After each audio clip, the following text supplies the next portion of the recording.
la persécution est une forme de combat, en fait. C'est une manière qu'a le monde, une manière qu'a le diable aussi, de vouloir lutter contre Jésus. En fait, il s'agit du combat entre Christ et le diable, entre la lumière et les ténèbres. C'est un combat. Matthieu 5, verset 10 à 12. Heureux ceux qui sont persécutés pour la justice, car le royaume des cieux leur appartient. Heureux serez-vous lorsqu'on vous insultera, qu'on vous persécutera et qu'on dira faussement de vous toutes sortes de mal à cause de moi. Réjouissez-vous et soyez dans l'allégresse, parce que votre récompense sera grande au ciel. En effet, c'est ainsi qu'on a persécuté les prophètes qui vous ont précédés. Comment est-ce qu'on pourrait commenter ça? La persécution du chrétien authentique, est une marque que le chrétien va porter. Et il doit se réjouir, non pas d'avoir mal pour avoir mal, hein. Le chrétien n'est pas maso, hein. Nous ne sommes pas masochistes. Hein. Simplement, on est heureux de pouvoir souffrir pour le nom de Jésus. Nous aimons le nom de Jésus. Nous aimons le nom de Jésus plus que la souffrance. Et moi, je considère ça vraiment comme un sujet de réjouissance quand on m'insulte à cause du nom de Jésus. J'ai souvent ça sur TikTok. Hein.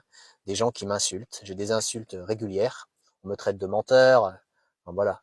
Il y a plein de choses. Simplement, ça me rend heureux.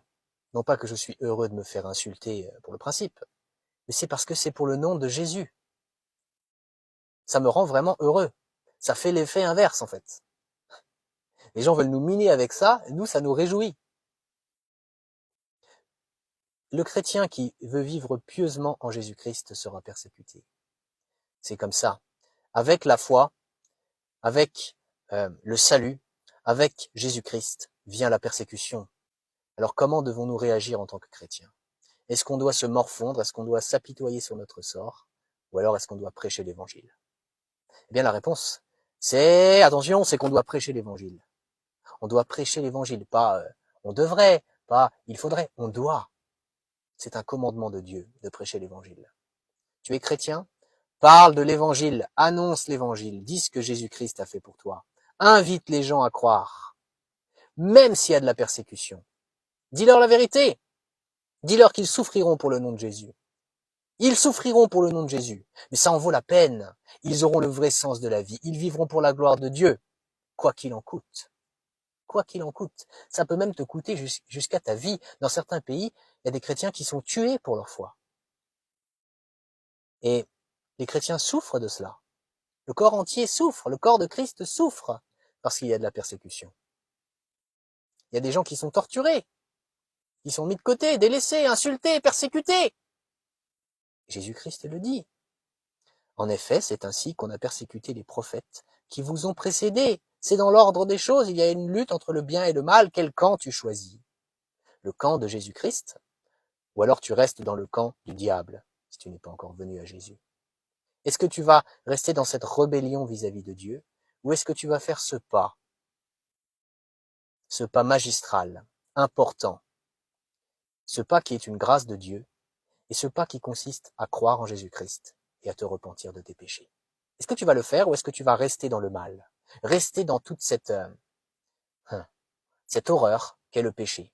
Il y a des tas de péchés, hein, le vol, le mensonge, l'hypocrisie, l'occultisme, la pornographie, la haine, la colère non maîtrisée, la violence, les mauvaises envies, la cupidité, etc. Large est la voie qui mène à l'enfer. Hein. Là où il y aura des pleurs et des grincements de dents, des souffrances éternelles sans repos et sans répit. Ça fera partie de la justice de Dieu. Hein. Ça fera partie de la justice de Dieu vis-à-vis des pécheurs qui ne seront jamais venus à Jésus-Christ durant leur vie. Alors il y a où cette voie-là?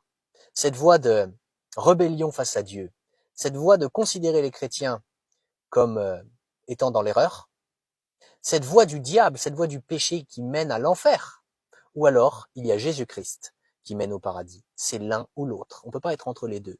Il n'y a pas de juste milieu entre les deux, un espèce d'équilibriste là, entre le diable et Dieu. Ce n'est pas possible. C'est ou Jésus-Christ ou l'enfer. C'est ou la lumière ou les ténèbres.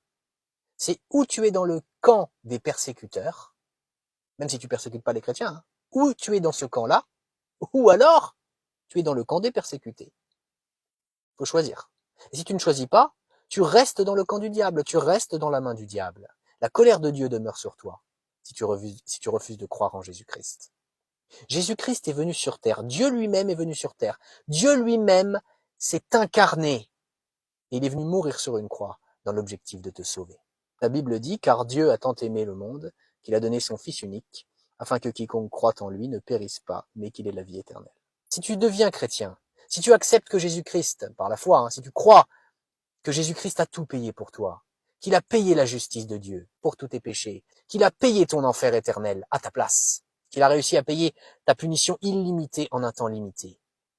C'est Jésus-Christ. Si tu crois que Jésus-Christ a fait ça, et je ne dis pas que Jésus-Christ est allé souffrir en enfer, ça je n'ai pas trouvé d'endroit où c'est écrit dans la Bible. Mais ce que je te dis, c'est qu'il faut que tu crois que Jésus-Christ a payé ton enfer éternel à ta place.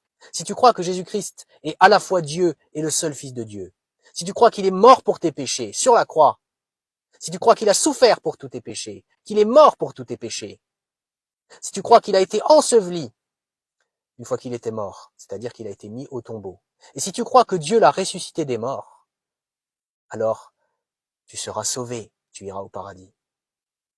Et cette foi doit s'accompagner de repentance, il faut demander pardon à Dieu, lui dire combien tu regrettes de lui avoir fait tout ce mal, toutes ces fautes, tous ces péchés. Il faut que tu t'engages devant Dieu à ne plus recommencer à suivre cette voie de débauche, cette voie d'idolâtrie, cette voie de péché, sous n'importe laquelle de ses formes. Et il faut que tu demandes pardon à Dieu, sincèrement. Je t'invite maintenant à arrêter cette vidéo si tu as accepté de croire l'évangile et à demander pardon à Dieu, à pratiquer une vraie repentance devant lui. Vas-y, arrête cette vidéo maintenant et fais-le. Gloire à Dieu. Avec la foi vient la persécution. Avec le suivi des commandements de Dieu en Jésus-Christ vient la persécution. Réjouissez-vous. Réjouissez-vous d'être persécutés pour le nom de Jésus.